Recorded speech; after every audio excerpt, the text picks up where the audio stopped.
Pronto. Bom dia, Thiago, bom dia, Camila. Bom Então, a gente dia. vai fazer hoje um programa da 17ª semana do História em Quarentena, que tem como tema História Colonial e História Moderna, e o nome do debate de hoje que a gente propôs foi Olhares Coloniais do Brasil no período moderno. Eu vou fazer, como de praxe, a gente apresentar o nosso projeto de maneira bem breve, e aí em seguida eu passo a bola para vocês. Bom, esse projeto História em Quarentena, ele começou no dia 23 de março de 2020 e foi uma ideia que surgiu coletivamente entre alguns colegas historiadores e historiadoras, como uma forma de manter alguma atividade durante esse período de quarentena, de confinamento, que o coronavírus acabou forçando, né?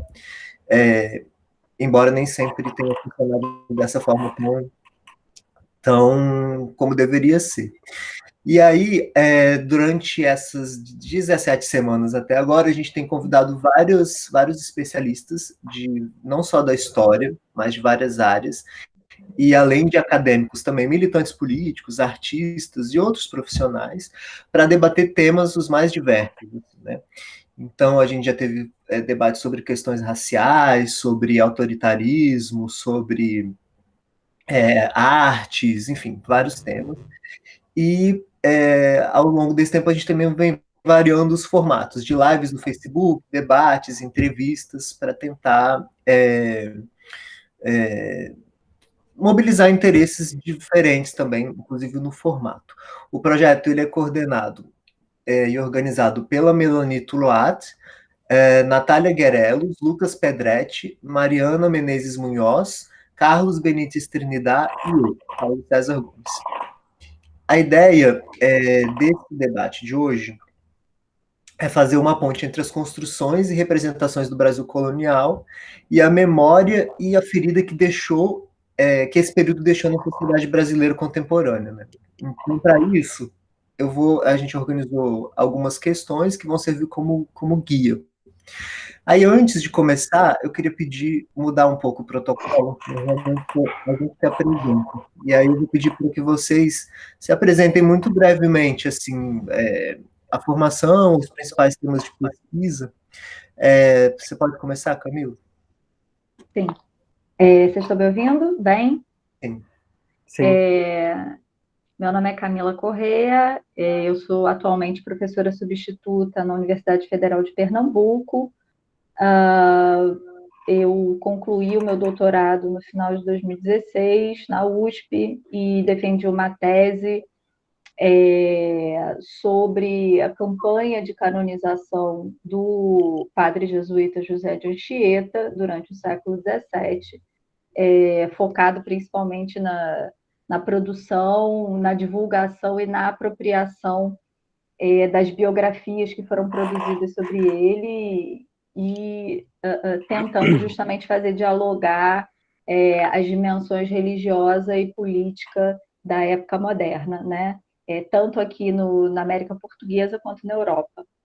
E, portanto, assim, eu já do período do meu doutorado, eu já, digamos assim, estava numa área híbrida de pesquisa, né? Tanto história moderna quanto história colonial.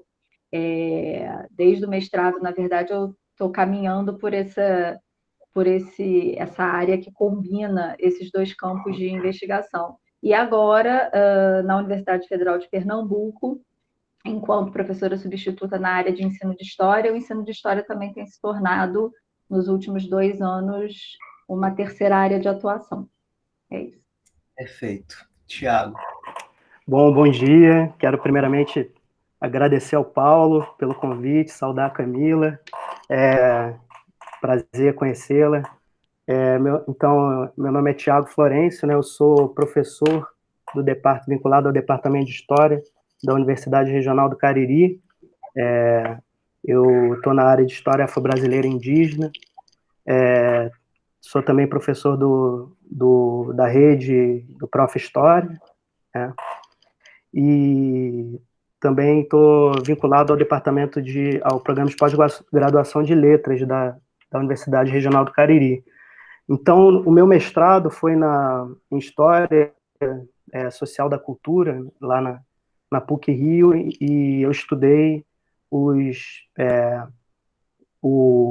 jesuíta Manuel da Nóbrega e o calvinista Jean Delery, e como que as escritas, né, missionárias né, desses dois homens religiosos, como é que elas...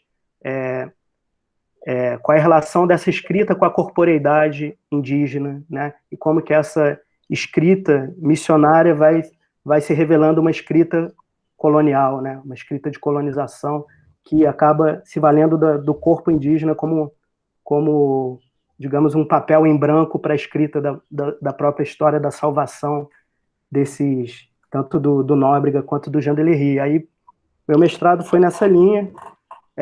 O doutorado eu acabei indo para a literatura e continuei vinculado a essas inquietações, mas fui mais para o campo da teoria da literatura. E é isso. Não, beleza. Tá tranquilo.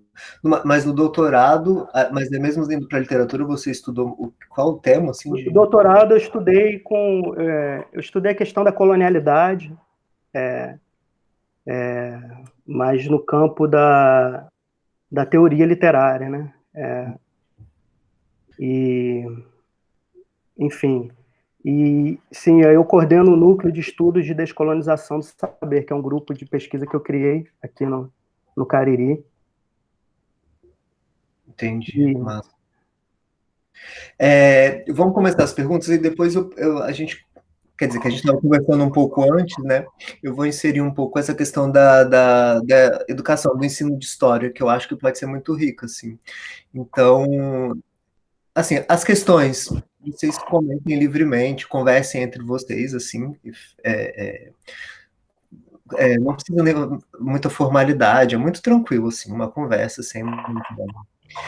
E aí a primeira questão, provocação, digamos assim, é que vocês comentassem sobre qual o papel entre catolicismo e política nos grupos e indivíduos no Brasil do período colonial. E aí, não sei, a gente pode começar com a Camila e depois a gente inverte a ordem. Tá bom. Eu esqueci de dizer, estava tão preocupada em me apresentar. Agradeço ao Paulo também, saúdo o Thiago demais, muito prazer te conhecer. E agradeço o convite, não só do Paulo, mas de todo o pessoal do História em Quarentena que está desenvolvendo esse projeto super bacana.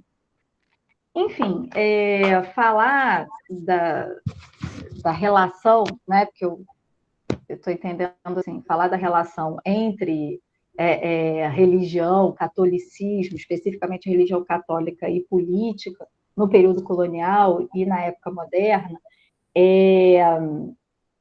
eu acho que para entender essa relação, assim, só de maneira geral, a gente tem que entender um negócio que muitas vezes, principalmente no tempo contemporâneo, no período contemporâneo, que é filho do iluminismo, né, e que colocou a religião para o campo privado, entender que toda religião tem uma dimensão política muito forte, intrínseca, né? Se a gente entender política como o exercício de poder de homens sobre outros homens na organização de uma sociedade, de uma comunidade, né? Então, se o Estado fez política, exerceu esse poder de tipo político, usando a coação, né, a violência física, a gente tem que pensar que a religião, ela, pensando até na origem da palavra, né, religião, que remete aí a termos em latim e ao verbo religare, né, que tá ali, que significa vincular, associar, ligar as pessoas.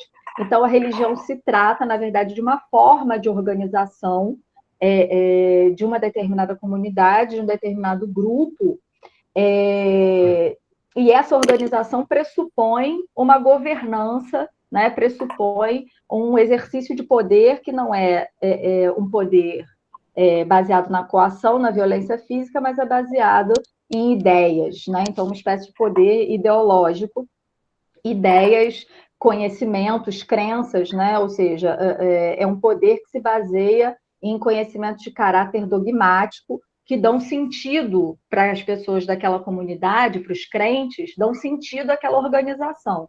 Então, assim, para começo de conversa, então, quando você fala em religião, você está falando de exercício de poder, você está falando de um fazer político, na medida em que você está falando de um domínio de certos sujeitos sobre outros sujeitos, sujeitos que são dotados de autoridade, têm essa autoridade reconhecida pelo grupo.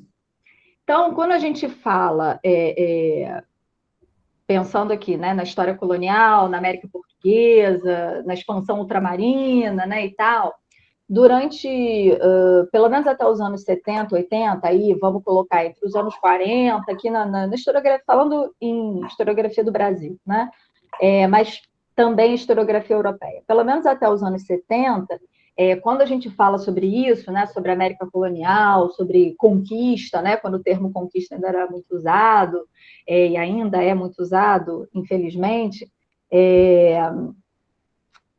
se pensava essa relação entre religião especificamente católica, e política, pensando sempre na atuação do Estado, né, dos Estados ibéricos como conquistadores, pensava-se, em geral, numa chave de submissão.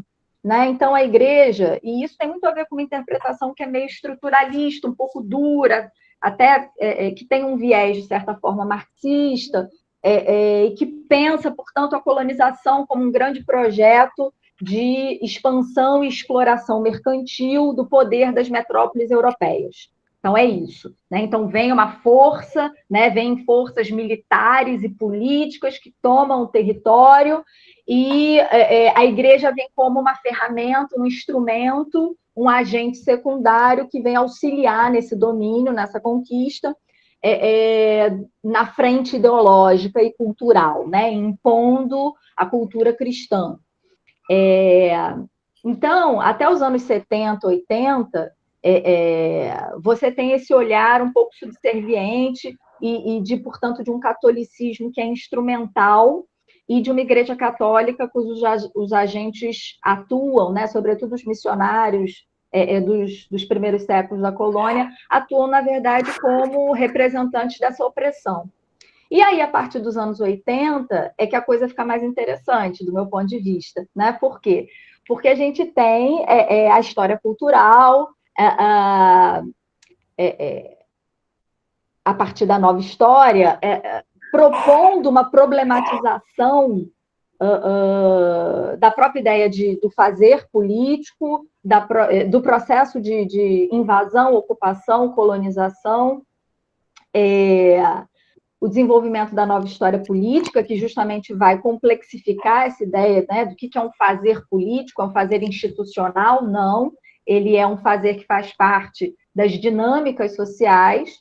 E aí, nessa toada, a gente também tem uma problematização das agências, né? Não só você tem uma multiplicação dos agentes para, né, de se focar nesse Estado, nessa metrópole colonizadora apenas, como se todos os outros participantes desse processo histórico fossem passivos e não fizessem nada. Então, você tem uma multiplicação aí dos agentes, de se considerar o protagonismo desses agentes, e, consequentemente, isso inclui os agentes religiosos. Né?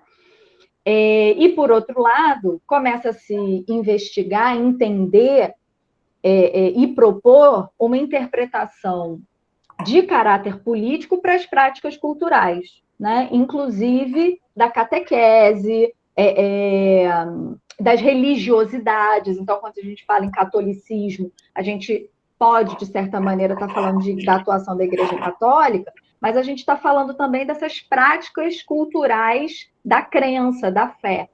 Então, pelo menos desde os anos 90, que a gente vem observando e acompanhando, e eu e o Thiago participando, né, desse outro olhar sobre a colônia, sobre o processo de invasão, ocupação, né, dominação europeia aqui, é um olhar que complexifica, né, esse domínio, pelo menos em dois sentidos, tanto no sentido de considerar um protagonismo dos sujeitos vários, as agências dos sujeitos vários, como complexificar a ideia do fazer político, da conquista, da dominação, como é que ela se dá, né? E entender que esses agentes religiosos não são necessariamente subservientes a um Estado dominador, né? Os agentes religiosos têm projetos políticos próprios, né? Têm projetos de intervenção na conformação dessa sociedade colonial, e que nem sempre foram convergentes com a proposta do Estado ibérico, português ou ibérico, né? Então, os conflitos aconteceram sempre, em maior ou menor grau. É isso, Thiago. Muito bom. Bom, eu vou procurar complementar, né, algumas questões. O que eu acho importante assim, nessa relação, né, entre catolicismo e política, né, nesse período inicial, né, da época moderna, né, e do período colonial, é que, enfim, a colonização das Américas se deu num processo em que as questões religiosas no continente europeu estavam, assim, né, a gente estava no período das guerras de religião, né, entrando nessa, né, do protestantismo, por um lado, né, e do catolicismo, por outro. Então, o próprio continente europeu, Península Ibérica, estavam emaranhados né, em discussões teológicas que não tem como desvincular da política, né? Estava tudo totalmente entrelaçado, né? E a colonização, né, da América Portuguesa, no caso, que nos diz mais respeito, ela foi totalmente... ela acontece de forma totalmente conectada a essa dimensão das guerras de religião, né? Então, os próprios jesuítas, eles vêm né, como uma ordem religiosa contra-reformista, né? Então, toda a conexão da própria presença dos jesuítas né, com o Estado português, né? O Estado-nação está dentro dessa, né, de um princípio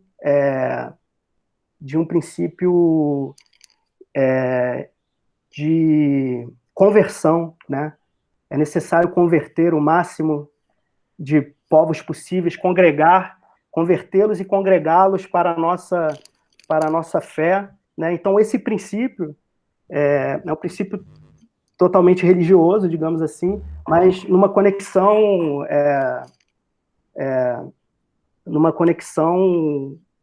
e totalmente político ao mesmo tempo, né? Não tem como separar, né? Enfim, isso no ponto, eu estou mais para complementar aqui a fala da Camila nesse... Posso complementar o seu complemento? Sim, só um pontinho. É porque é isso que você falou, assim, essa dimensão religiosa que não dá para desvincular do político, nesse período moderno, é muito forte, porque isso também a gente muitas vezes esquece, né? Porque eu estou falando isso pensando na proposta da semana, né? A história moderna e colonial, o que podemos aprender com ela. E aí, justamente por na contemporaneidade a gente tender a separar, né, a dimensão religiosa da dimensão do governo das sociedades, a gente esquece que no período moderno a ordenação das sociedades ela tem uma fundamentação teológica, né? Ela tem uma fundamentação jurídico-teológica, quer dizer, o mundo é organizado, o mundo natural, humano, ele é entendido de maneira integrada ao mundo sobrenatural e divino.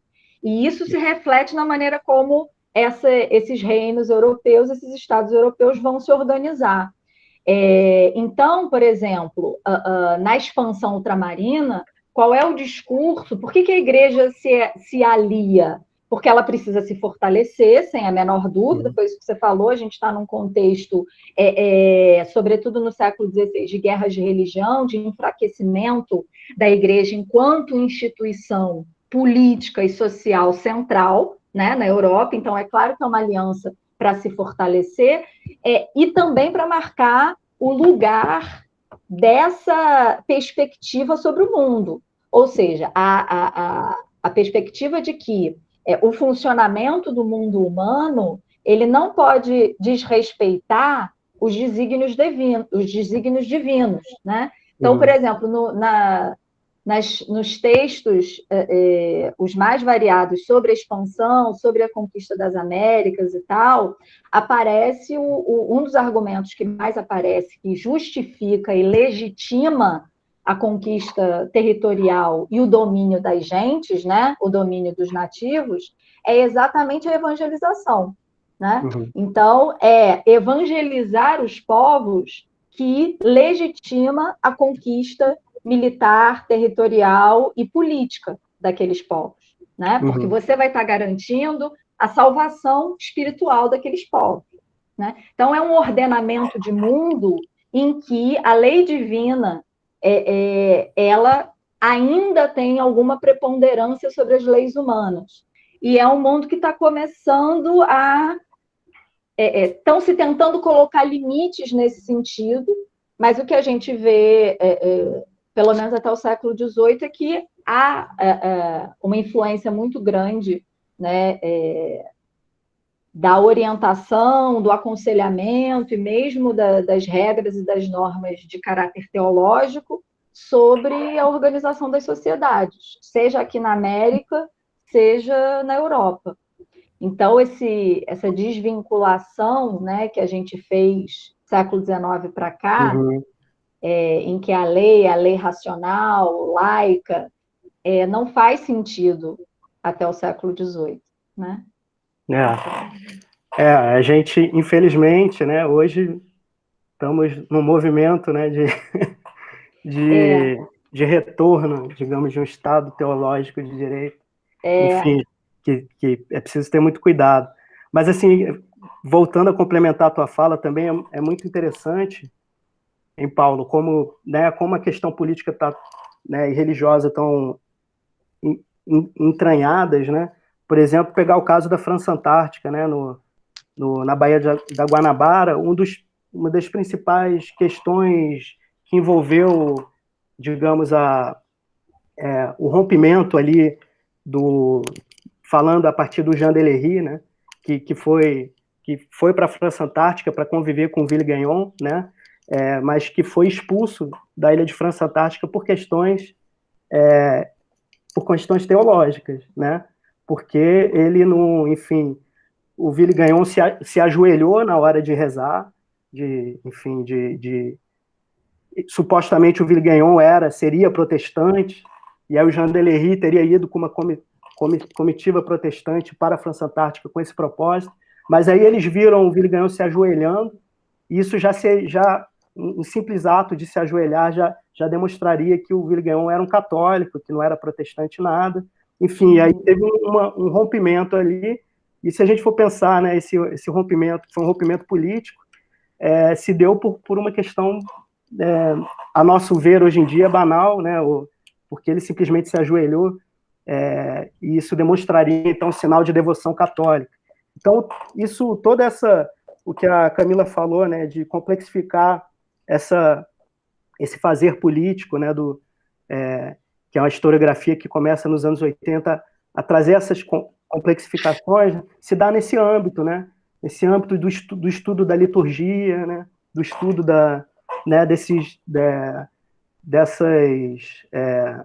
desses detalhes litúrgicos que dizem respeito a questões políticas nesse momento, né?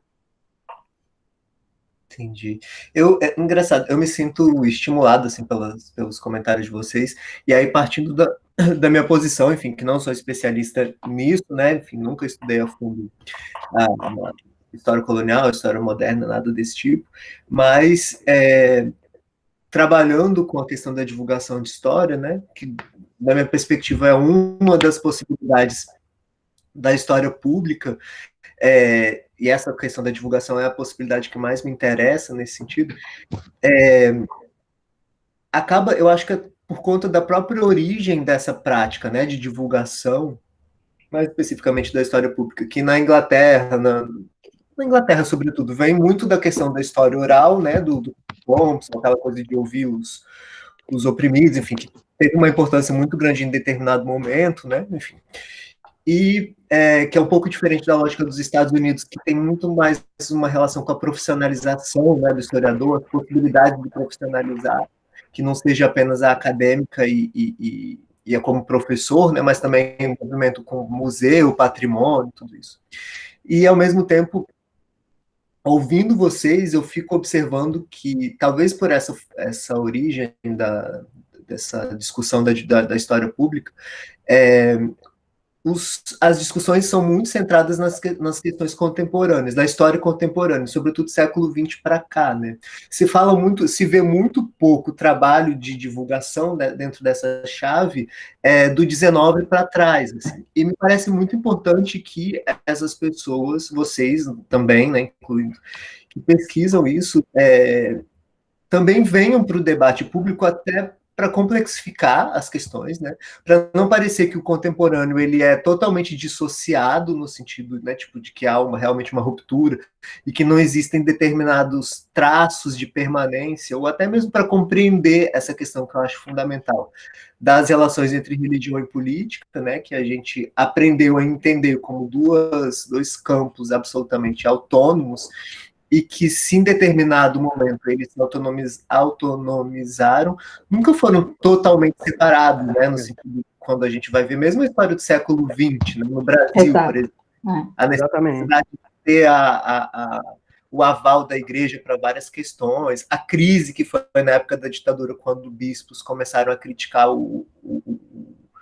governo, né, então, não sei, eu sinto falta e eu observo que outras pessoas que também trabalham com divulgação têm muita dificuldade de encontrar pessoas que estejam dispostas especialistas em história colonial, moderna, antiga, medieval, dispostas a falar, a contribuir com textos, com falas, sabe? Eu não sei se não sei explicar qual é, mas eu noto, e já eu, por exemplo, o meu trabalho de divulgação, ele é sobretudo século XX, mas quem trabalha, por exemplo, com divulgação de forma mais ampla, né, temporalmente falando, como é o caso do Bruno Leal do Café História, ele fala que ele tem muita dificuldade de encontrar pessoas especialistas em história nesses outros campos, né, de especialização, para contribuir, assim, para falar, para escrever, para, né, eu não sei, eu não tenho explicação, mas eu noto que isso é uma realidade, assim, que acontece. E talvez seja uma questão a se pensar, justamente porque acho que tem uma contribuição incrível, assim, para ser feita e que pode ser levada para um público mais amplo, né, e que não seja só essa construção da academia, fala brasileira, porque é a que a gente vive, né, de falar muito entre os próprios pares, os nossos congressos, encontros, grupos de pesquisa, que são essenciais, né, mas que acabam tendo também essa função de comunicação. Mas a ideia de que o período moderno ele foi superado, né, é uma ideia que se perpetua ainda, tanto na academia, nas universidades, quanto nas escolas, né, na disciplina e na ciência histórica, porque a gente ainda reproduz muito uma interpretação do passado oitocentista, lá do 19, de base iluminista, que entende aquele período ali mais ou menos entre o século XV e o século XVIII, não contar comigo, com, de certa maneira, uma espécie de preparação para a contemporaneidade, né? Então, a gente vai a velha ideia da história teleológica, né? A história que já tem um fim ali determinado, e esse fim determinado é essa sociedade capitalista, industrializada, laica, racional, de pensamento científico, e esse caminho foi sendo construído, sobretudo depois da chamada era medieval, né, o período das trevas, Então, foi construída a partir da superação desse período de trevas ao longo desses séculos que a gente costuma chamar de Era Moderna. Então, há essa perspectiva de uma espécie de cisão mesmo, né, de ruptura, quando, né, a partir da Revolução Francesa e da Revolução Industrial, finalmente, todos os cacos, né, os resquícios da medievalidade, dos reinos, de uma época de monarquia, nobreza, em que a religião e a igreja tinham muita centralidade, tudo isso ficou para trás, e agora nós somos um mundo do progresso, da tecnologia, do Estado, da força da lei, da sociedade de indivíduos, e pronto, acabou. E, assim, né, isso não faz o menor sentido. Né? Não faz absolutamente o menor sentido. Né? Eu acho fantástico, Thiago. Desculpa, eu te interrompi. Não, era só para complementar em relação a essa questão da religião, especificamente. É muito complicado você achar que um indivíduo ou um grupo de pessoas que estão à frente de algum cargo político, ou que têm projetos políticos, ou estão envolvidos de alguma maneira na governança de uma comunidade, de uma sociedade, e que, ao mesmo tempo, têm as suas crenças religiosas, é complicado a gente achar que o ser humano vai conseguir separar completamente essas esferas de olhar o mundo, a esfera religiosa, espiritual, e a esfera pública, civil, né? Que isso vai ter uma dissociação completa e não vai haver, de certa maneira, uma mistura, porque é a maneira como você está no mundo, como você olha o mundo, você entende o mundo e você age no mundo. Então, é claro que o seu posicionamento ideológico, que é religioso também, para quem é religioso, é claro que isso influencia. Né? Então...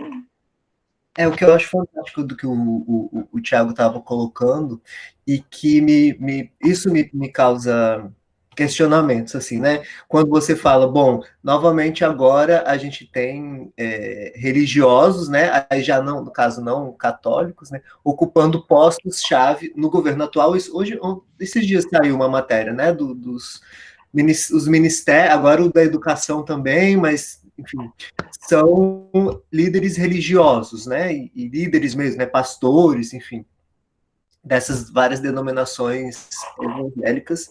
Óbvio, são temporalidades diferentes, são tempos diferentes, mas quando a gente lê, por exemplo, não posso nem dizer o senso comum, mas até mesmo a opinião pública, digamos assim, se a gente considera a imprensa, essa coisa, um pouco estarrecida, nossa, agora são pastores, são religiosos que estão no comando desses ministérios tão importantes.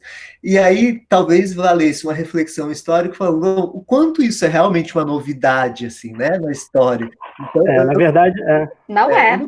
Ilusão de que a história vai revolucionar e vai salvar o mundo, não é isso, assim, mas pelo menos trazer um pouco mais de problematização. O quanto isso é novo, assim, para deixar as pessoas estarrecidas. Assim. Exato. Na verdade, isso é parte estruturante, né, da nossa realidade, né? A bancada da Bíblia, da bala e do boi são a estrutura colonial em sua essência, né? A cruz e a espada enfim, é o nosso atual presidente, todo o movimento que ele faz em relação ao Estatuto do Armamento, né? E em aliança a uma bancada evangélica, né? Então a gente tem não sei se dá para dizer o eterno retorno, assim, mas enfim, eu acho que há uma dimensão de continuidade, que eu gosto do conceito de colonialidade nesse sentido, assim, né? De pensar que, enfim, tem bases estruturais do período colonial que permanecem, né? A gente tem aí vou já entrando no assunto que eu acho importante, assim, no momento atual, né? Falando da questão das estátuas coloniais, por exemplo, né? Isso essa realidade, né? E da derrubada das estátuas, né? Pelos movimentos do Vidas Negras Importam, isso é totalmente, enfim, é um ato de expurgar essa continuidade da estrutura colonial, né? Uhum. Eu recentemente tenho pensado, assim, eu participei de um podcast recente, que ainda vai ao ar, em que eu fiz uma reflexão sobre essa continuidade no plano pensando as estátuas coloniais, né? No plano da realidade dos aldeamentos, por exemplo, né, jesuítas. A gente volta para os jesuítas, os aldeamentos dos jesuítas no século XVI, pensando especificamente o Manuel da Nóbrega, né, que, enfim, assim que chegou, em 1549, achava que estava dominando tudo, porque os índios estariam reproduzindo seus gestos, né? Então, os índios foram convertidos, assim, porque estão reproduzindo gestos de devoção do Nóbrega, e aí ele estava todo feliz da vida. 10 anos depois, né, pouco tempo depois, ele já vai mudando o discurso, né? O Manuel da Nóbrega já vai percebendo ao longo do tempo que, enfim, vai começando a chamar os índios de inconstantes, né? Porque uma hora estão copiando os meus gestos e outra hora estão permanecem nos seus maus costumes, né? Entre aspas, né? De andarem sem roupa, etc. e tal, de fazer suas guerras rituais, etc. E aí até tem o texto Mármore e a Murta, é até interessante pensar, né? Que o sermão, né, do Mármore e a Murta, que, enfim, eles querem o mármore, né? Os colonizadores querem estátuas, né? Eles querem que esses povos se fixem e se moldem a uma estrutura, né, do colonizador. E aí o pensamento que eu fiz, assim, a reflexão que eu fiz dessa continuidade é, por exemplo, no meu entender, o Pelourinho, que em 1549 o Nóbrega, enfim, ele percebe que não tem jeito, que ele vai precisar da aliança né, do povo, dos militares, né, para a conversão. Não dá para converter apenas pela fé, pela caridade, você precisa da aliança dos militares. E aí ele cria o plano civilizador, que institucionaliza no aldeamento a figura acho que é do protetor, é a figura do meirinho, do protetor, que é o cara que fica vigiando os índios dentro do aldeamento. Se tem um andando pelado ali, ele já pega, enfim. E aí, dentro do plano civilizador, institucionaliza também o Pelourinho.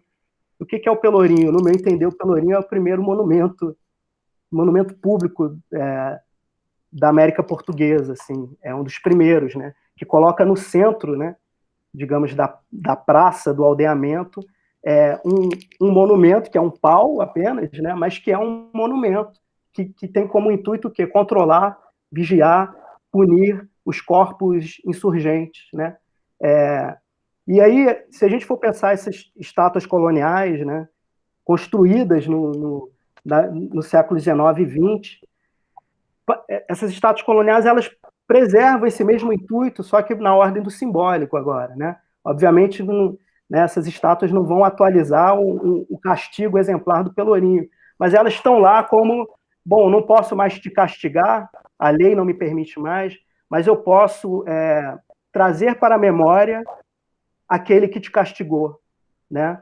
E isso, né? E essa presença fantasmática de um mercador de escravo, de um bandeirante, é de certa forma um pelourinho simbólico, né? Enfim, um exemplo que eu estou dando, que eu acho bacana essa discussão, né? Da continuidade do colonial, da colonialidade, né? De como isso está sempre se atualizando, né? Isso é muito, acho que é uma discussão muito importante sobretudo nesse momento específico, que esse debate, né, da demolição de status, de símbolos, enfim, né? Enfim, não sei muito debater sobre isso, não é uma coisa sobre a qual eu tenho refletido, mas aí eu queria colocar, eu vou mudar, vou subverter um pouco aqui Inclusive, uma das nossas propostas de continuação, depois que acabar a história em quarentena, que vai ser agora na primeira semana de agosto, é criar história subversiva. A gente não sabe muito bem o que vai ser, mas a ideia é um pouco... Ótimo. E aí, muito bom. E para mudar um pouco a ordem que estava estabelecida antes, nesse ponto 3 que a gente tinha colocado, da memória dos negros africanos e indígenas, né? Uhum. Sobre essa representação da memória dessas populações, né, dessas identidades, na atualidade. E aí eu acho que dá para ter uma conversa nesse sentido, continuando um pouco essa reflexão que o Thiago fez agora. Enfim, mais essa provocação. Não sei, você quer complementar, falar sobre isso agora, Camila? Ou, Thiago, você quer falar mais alguma coisa? Não sei, por mim tanto faz. Se o Thiago quiser falar e depois eu falo, tanto faz. Bom, enfim, eu acho que tem muita coisa, tanta coisa para começar.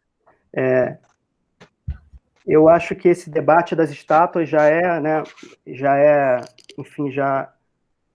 uma forma de expurgar, digamos assim, né, de expurgar essa presença colonial, né, do colonizador que domina no espaço esses corpos, né, domina no espaço da cidade esses corpos, e, enfim,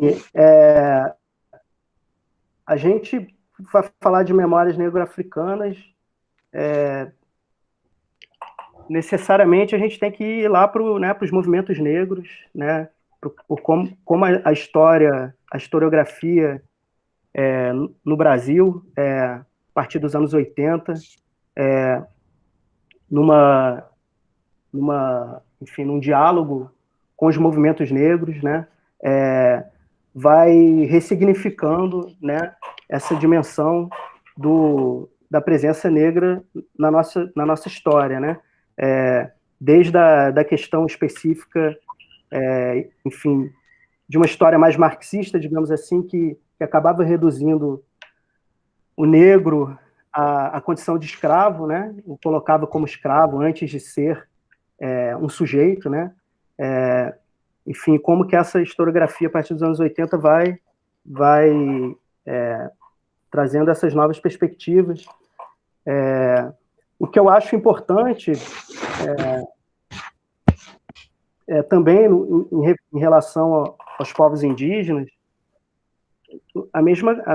enfim, eu acho que toda a historiografia, ela está no Brasil, ela deve muito aos movimentos negros e indígenas, né, que começam a se consolidar a partir final dos anos 70, né, e anos 80, e enfim, como atualmente, no caso especificamente dos povos indígenas, está tendo um movimento muito interessante, de publicação, né, de publicação desses saberes, de publicação desses intelectuais indígenas, que está dando a chance a nós, enquanto professores de história, de trabalharmos, né, em sala de aula com intelectuais indígenas, de trabalharmos com os saberes indígenas que estão sendo, digamos assim, a gente não tinha material 10 anos atrás, ou mesmo, sei lá, mesmo 5 anos atrás.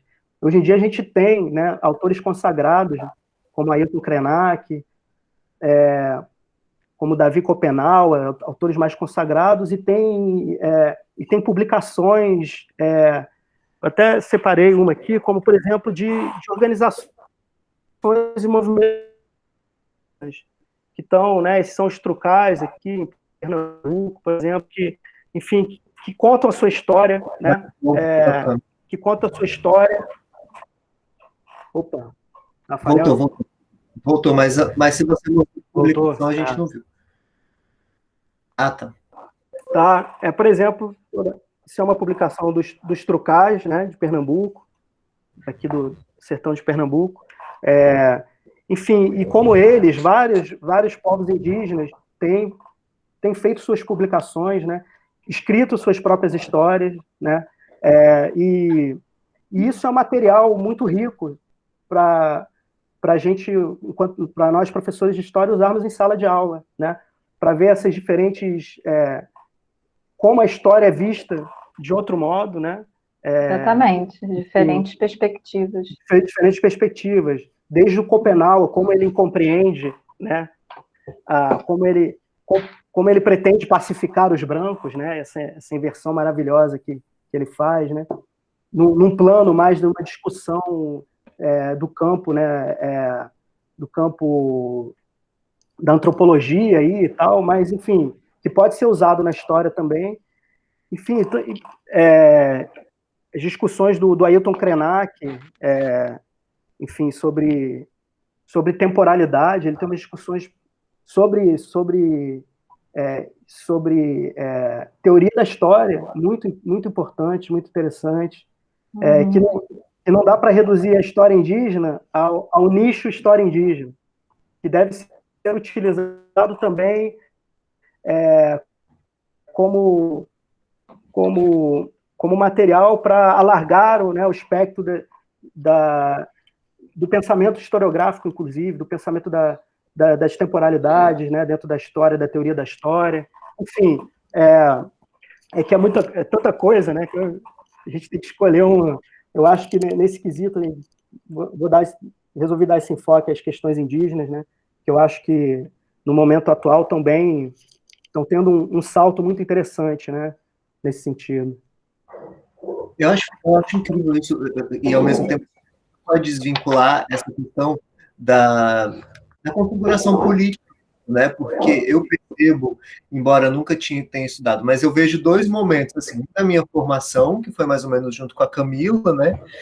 Assim, na primeira década dos para não revelar muita idade, e que eu lembro que basicamente o único texto que eu li sobre indígenas, né, e é fora dessa lógica, né, produção de intelectuais indígenas, foi do John Monteiro, em uma aula que eu tive de Brasil 2, eu acho, talvez.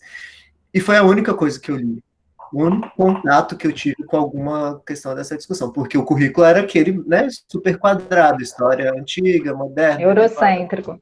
Isso, e aí eu noto, por exemplo, aí já como professor e tal, né, já em outro lugar, né? Como os temas não só... Aí eu falo mais do ponto do que eu estudo, né? História contemporânea, história do Brasil contemporâneo. Como os temas têm se enriquecido, assim, com a entrada de novas pessoas, de novos alunos, oriundos de outros grupos sociais, de outras identidades, vem enriquecendo os temas. Então a gente começa a ver que na ditadura, ninguém mais. O interesse não é mais só aquele, vamos estudar a resistência, vamos estudar as instituições que apoiaram a ditadura. Mas, assim, e o que os negros, né? Como estavam funcionando os movimentos negros? Que papel representavam? E os indígenas, né? Tipo, qual foi o papel porque parece isso, assim, que os indígenas só existiram no período colonial e depois como se... Sumiram.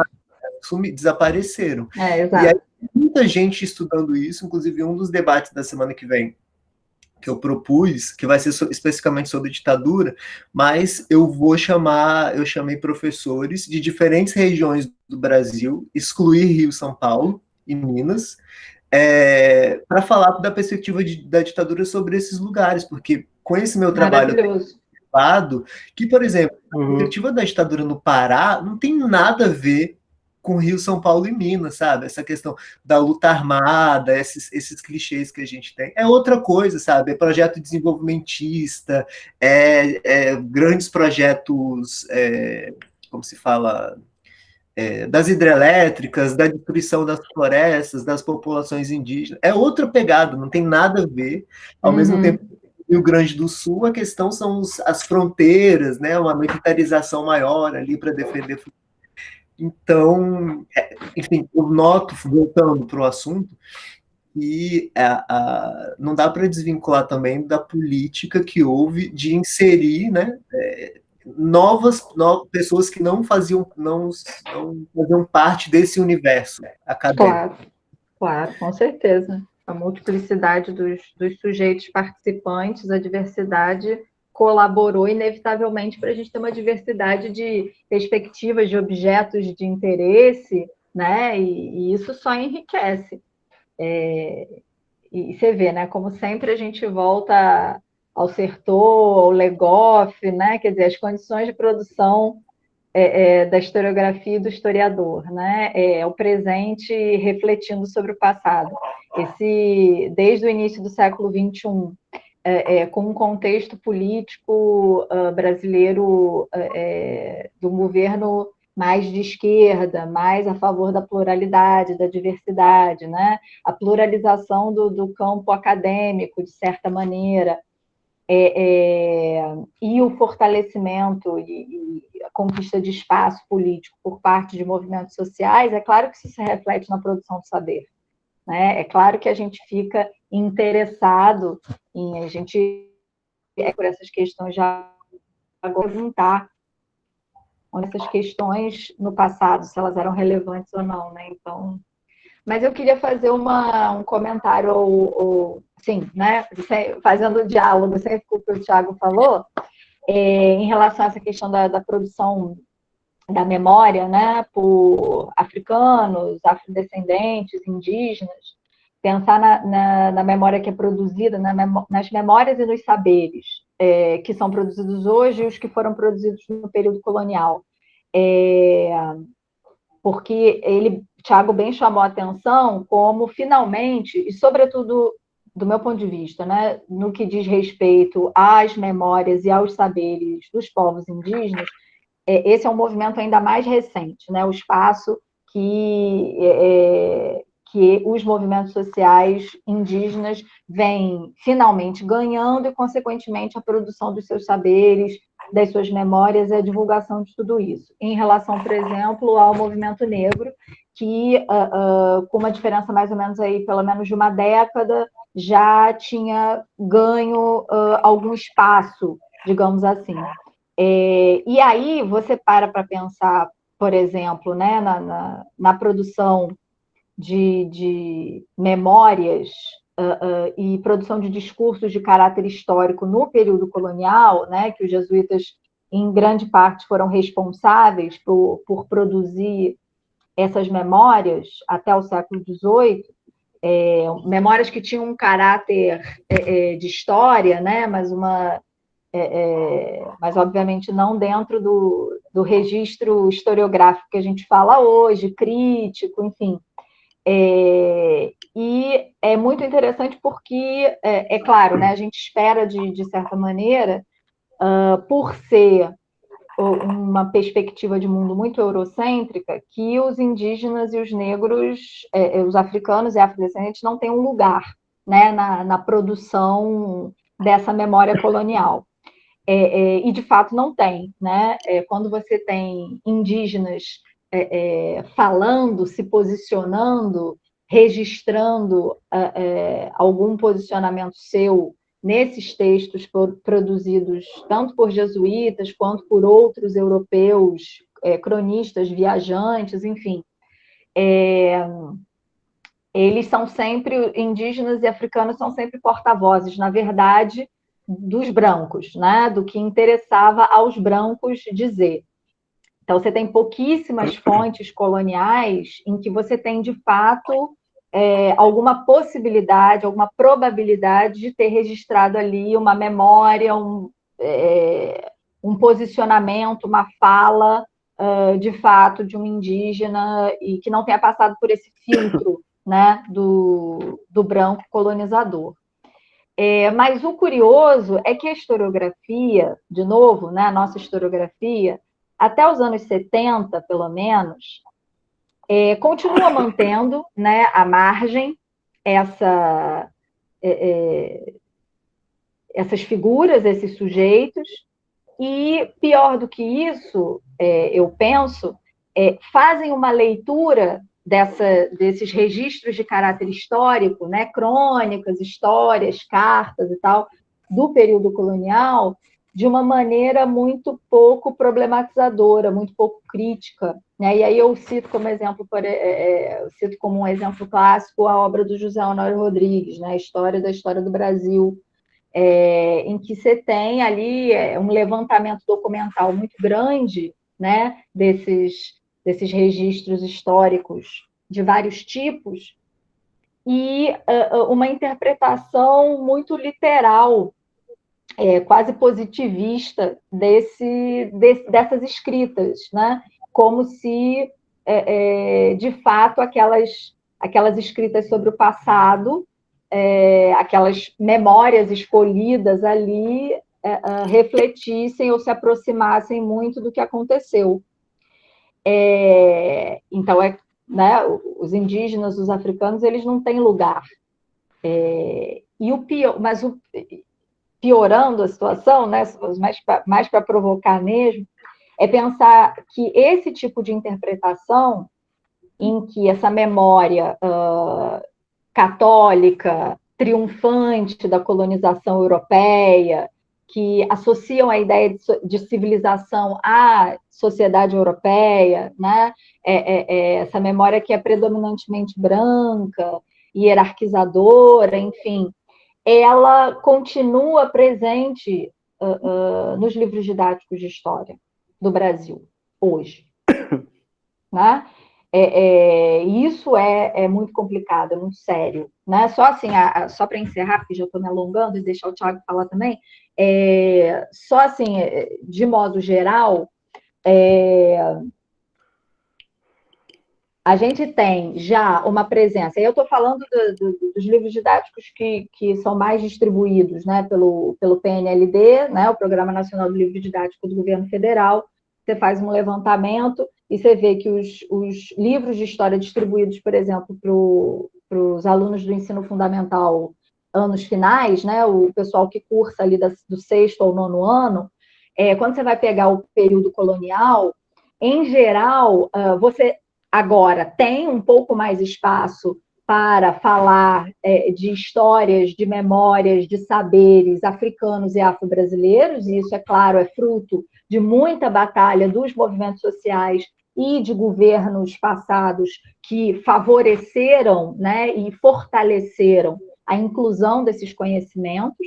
Mas em relação aos conhecimentos, aos saberes, ao ponto de vista dos indígenas, é um desastre, né? É quase inexistente, e mais do que isso, há uma reprodução dessa ideia do Estado europeu colonizador, dessa igreja que atua como uma ferramenta de assistência à colonização, à subjugação do nativo.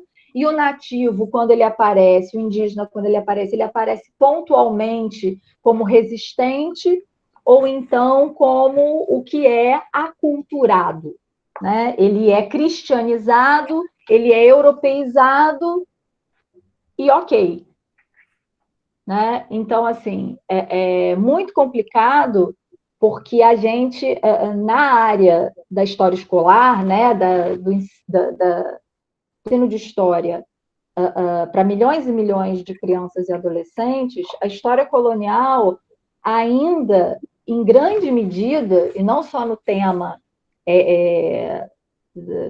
da atuação dos indígenas, dos afrodescendentes, dos africanos e afro-brasileiros, mas em vários temas ligados à história colonial, ainda reproduz uma historiografia lá dos anos 70, né, muito estruturalista, muito focada nesse Estado colonizador e que dá muito pouco espaço para outros sujeitos históricos. Né? Então, ainda há um certo apagamento. Aliás, no caso dos povos indígenas, um apagamento quase total.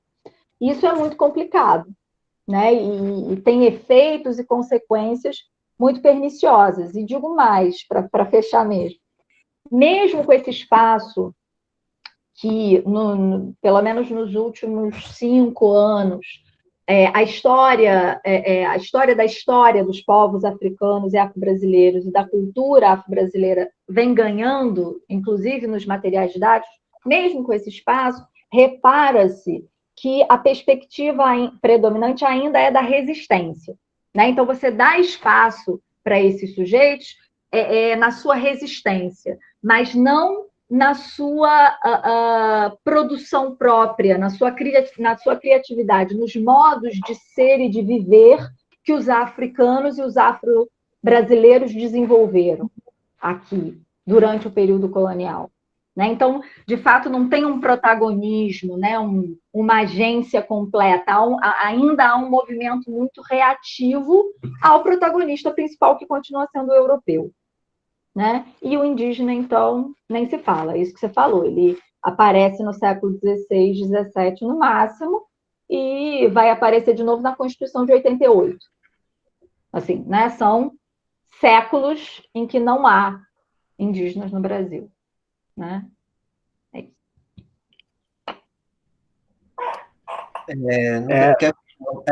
Pode falar, se você quiser comentar, Thiago, pode comentar.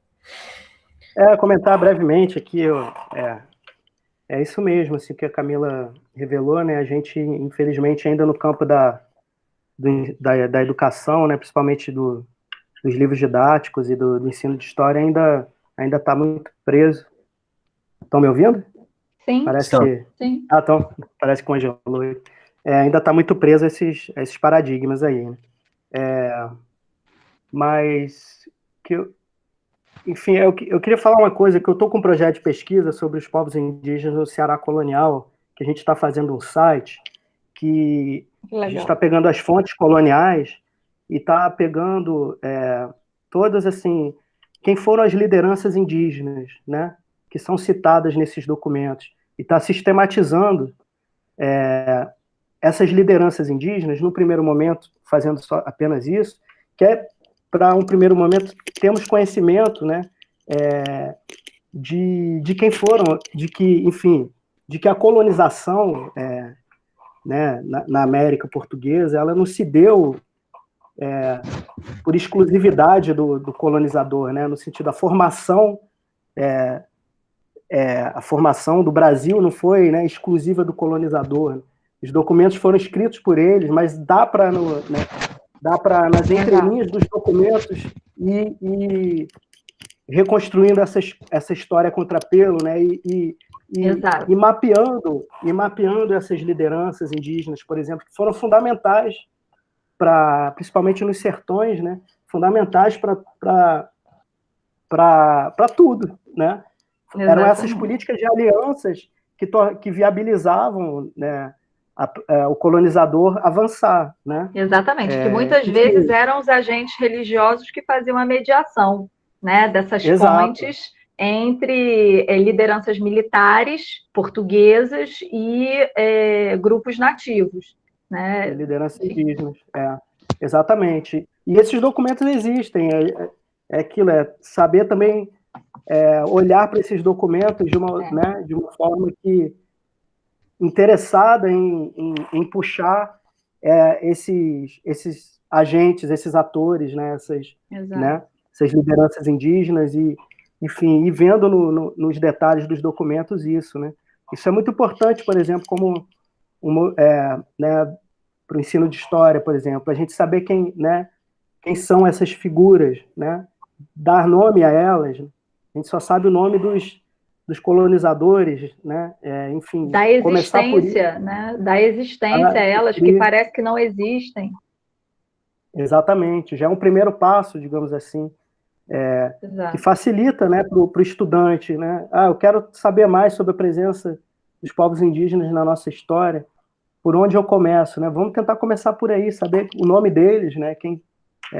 Saber nomeá-los, primeiramente. E fora o caso aqui mais específico do Nordeste, né?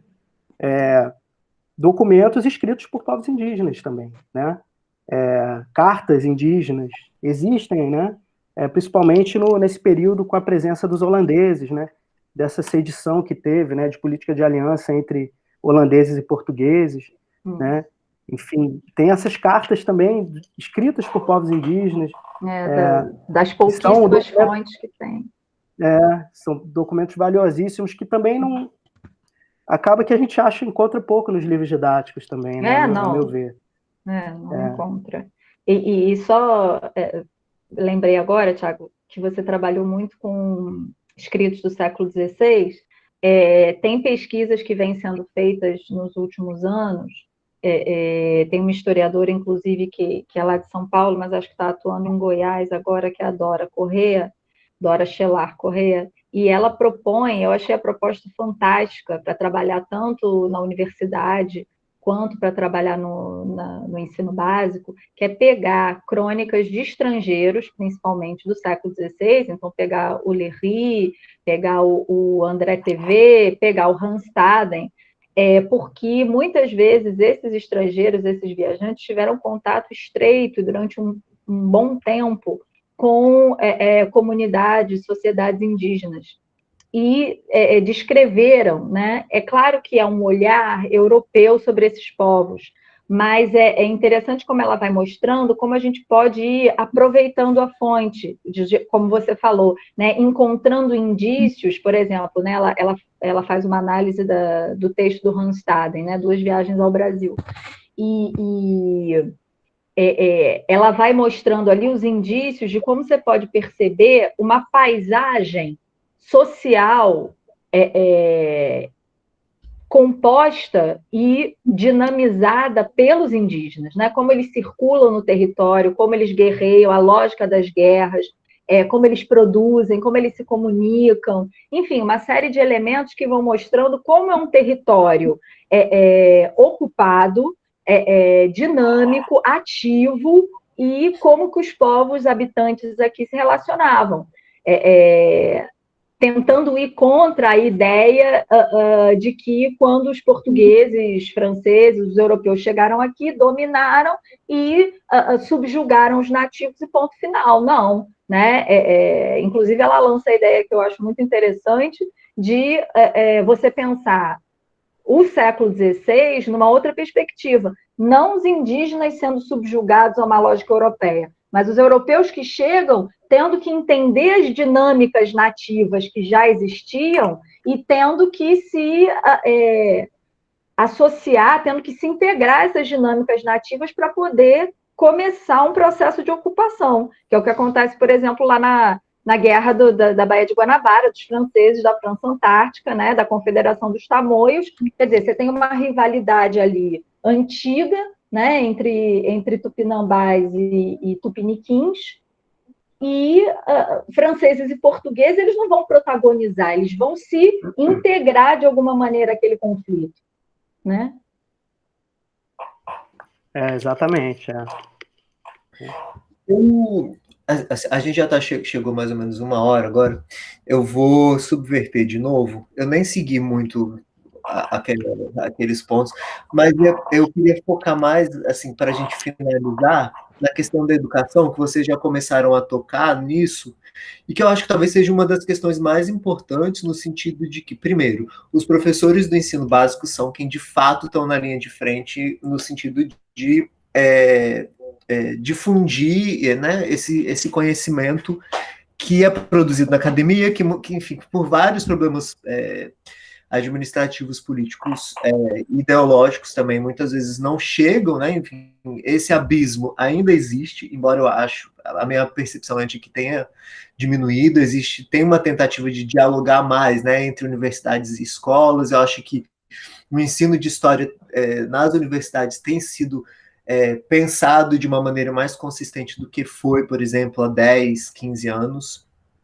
Então, o que eu queria, de repente, provocar vocês a falarem é como vocês veem esse panorama atual, porque, embora sem eufemismos nenhum, a gente vive um momento político horroroso, né? Tipo, com não só discursos, mas práticas autoritárias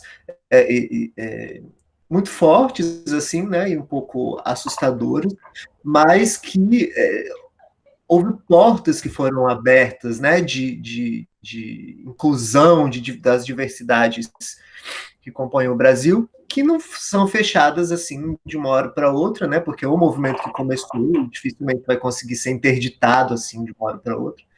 Por outro lado, como é comum, né, as nações, a ideia de nação, elas sempre são construídas com base em muitos mitos, né, e muitos mitos que persistem.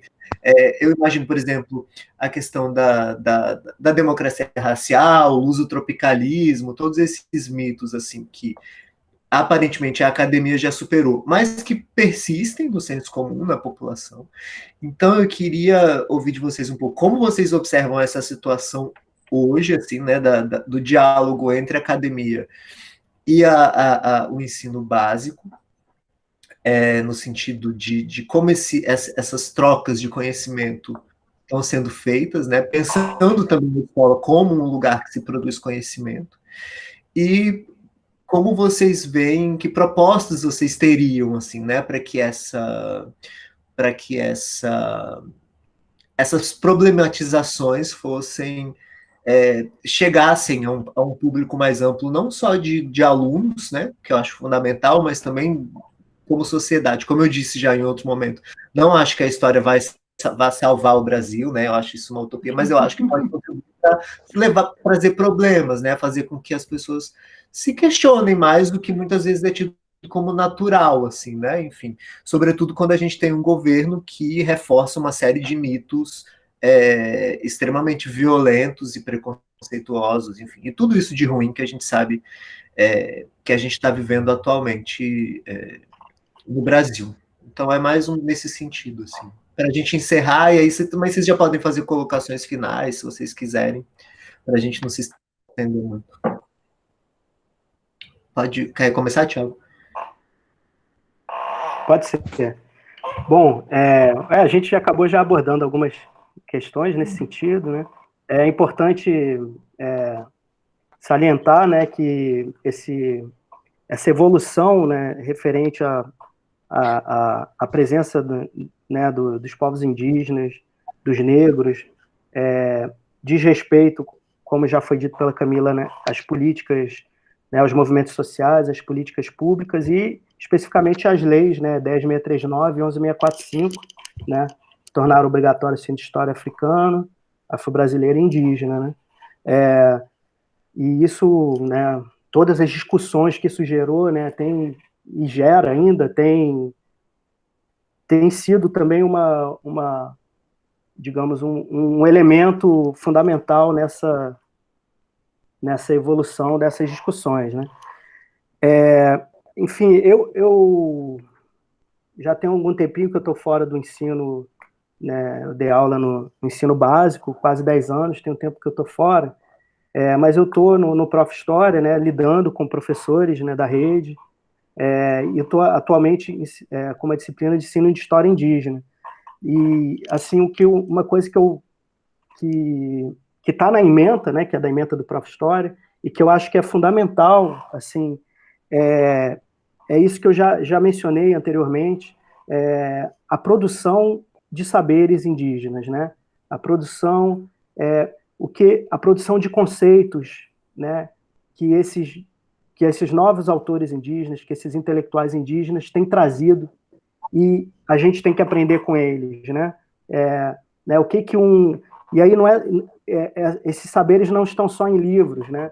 Estão nas próprias comunidades. Quanto mais a gente puder circular e estar junto a essas comunidades, né, indígenas. No caso, eu e a Camila, a gente, né, estando aqui no Ceará, em Pernambuco, a gente tem, né, essa chance, né, de circular mais.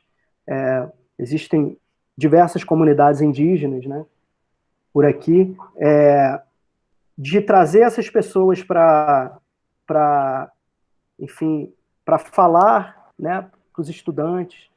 Isso é um ponto fundamental, de que essa fala não seja escutada de forma folclorizada, né, de que a gente compreenda de que essas falas, em suas diversidades, são produtoras de conhecimento, produtoras de conceitos fundamentais, produtoras de saberes, né, que vão... que essa abertura nossa à escuta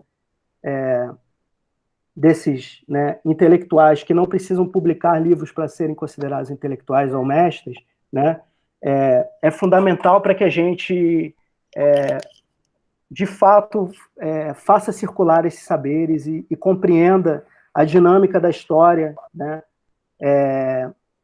por essa multiplicidade, né. Então, isso eu acho que é o ponto fundamental, né.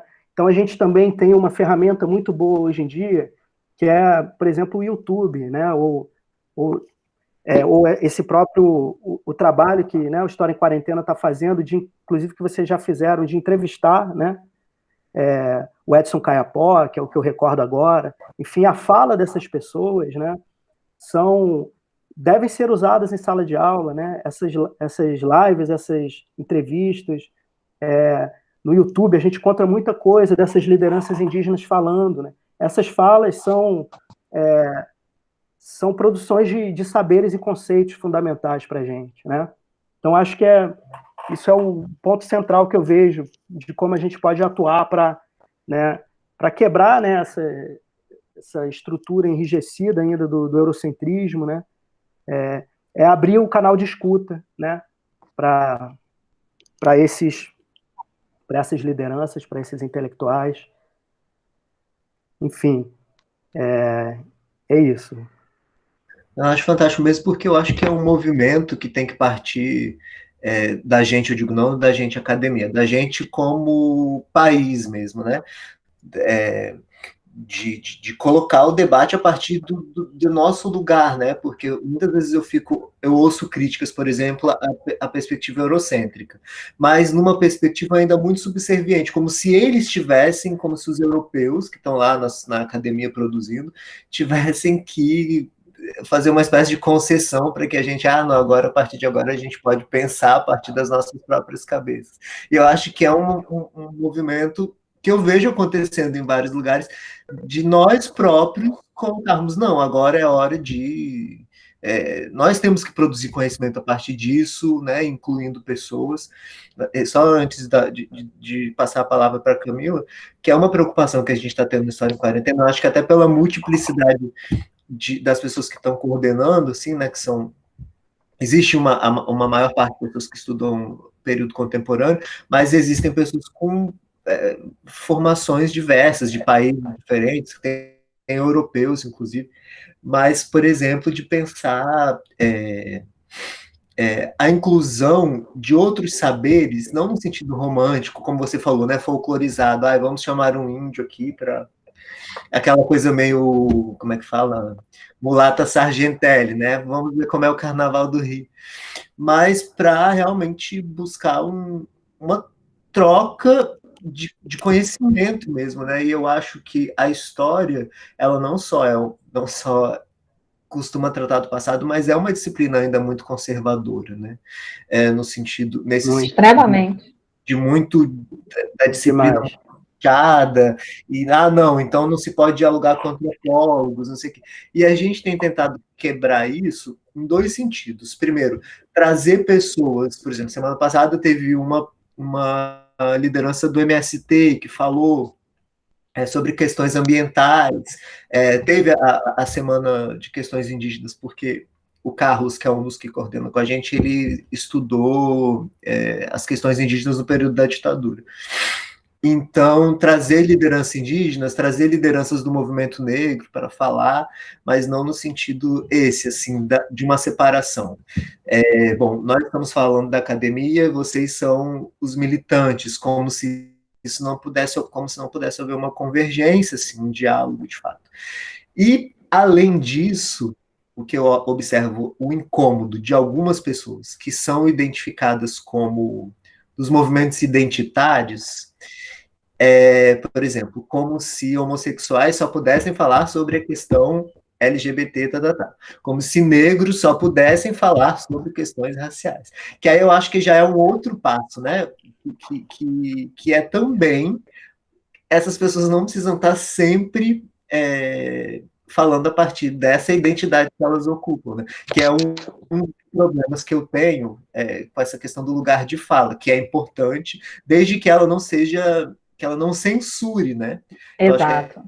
Mas eu acho, Paulo, desculpe te cortar, mas eu acho que a questão da censura é fruto de uma leitura um pouco distorcida do conceito.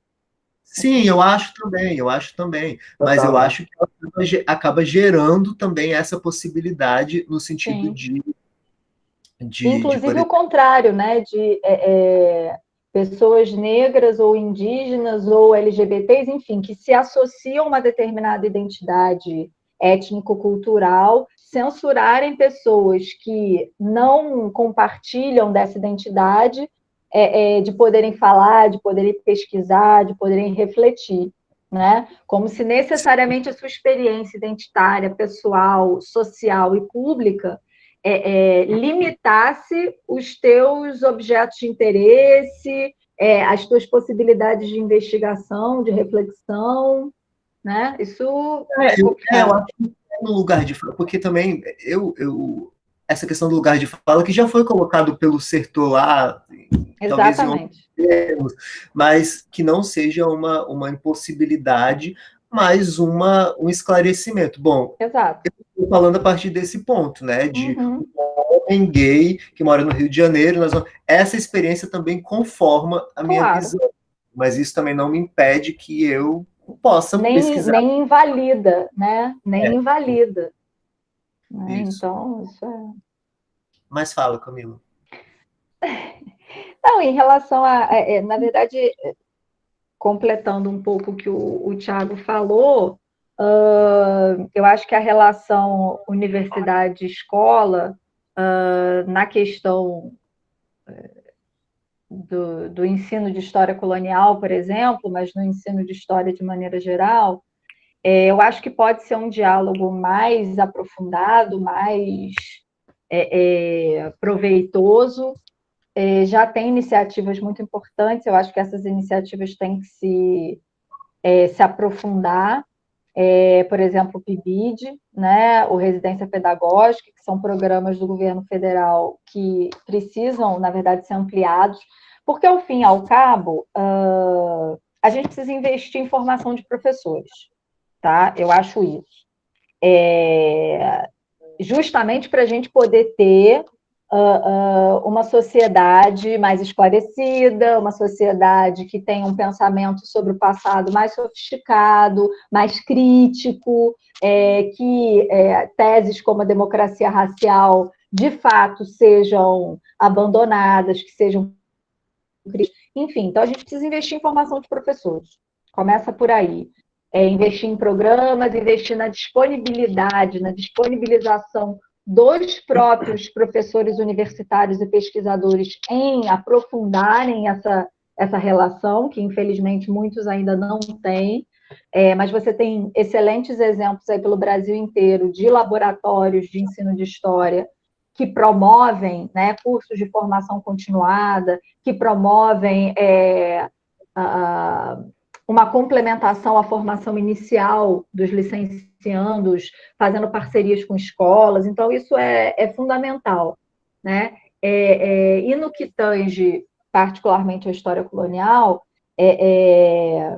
absorver, trazer esses saberes variados, essas memórias variadas dos diferentes sujeitos que viveram o período de formação da nossa sociedade, como o Thiago estava falando, é fundamental, porque é isso que você falou, a história ainda é uma disciplina extremamente conservadora, tanto na academia quanto na escola, né? E você vê isso não só nos materiais didáticos, nos currículos das escolas, na própria base curricular nacional, né? Infelizmente, a nova é velha, né? Uma base extremamente tradicional, eurocêntrica, que dá uma disfarçada aqui e ali, mas que basicamente está pensando a história da humanidade pelo olhar do branco, civilizador, europeu, pela lógica de um progresso material, industrial, capitalista. Então, quer dizer, outros tipos de sociedade, outros tipos de visões de mundo, de saberes, de conhecimentos, continuam marginalizados, né? Então, pluralizar, né, os nossos conhecimentos sobre o passado e conseguir promover uma aprendizagem mais plural sobre esse passado para justamente fomentar um olhar mais plural do presente, né, mais problematizador, é uma tarefa que eu acho que se impõe tanto à universidade quanto à escola. E eu acho que a gente tem que se associar cada vez mais se a gente quer se a gente quer que a história tenha esse papel de colaborar em alguma medida para tornar a sociedade mais crítica, mais atuante, menos conservadora, né? Mais progressista, mais aberta, mais solidária, enfim, melhorar, né? Então, a gente tem que, de fato, investir numa desconstrução de um olhar muito conservador ainda que a gente tem sobre o passado. Eu acho. Perfeito. Eu acho que tá bom. Assim, vocês querem colocar mais alguma coisa? Não, eu já falei muito. Só agradecer mesmo e dizer que, né, que foi um prazer estar aí conversando com vocês. Foi sim, foi um prazer mesmo. Queria agradecer demais, enfim, vocês disponibilizarem aí do tempo, que isso acaba sendo um trabalho também, né? Embora costume ser um pouco mais prazeroso do que o trabalho. Com certeza. Mas, bom, super obrigado. E eu vou acabar a filmagem, mas fiquem aí mais um pouquinho.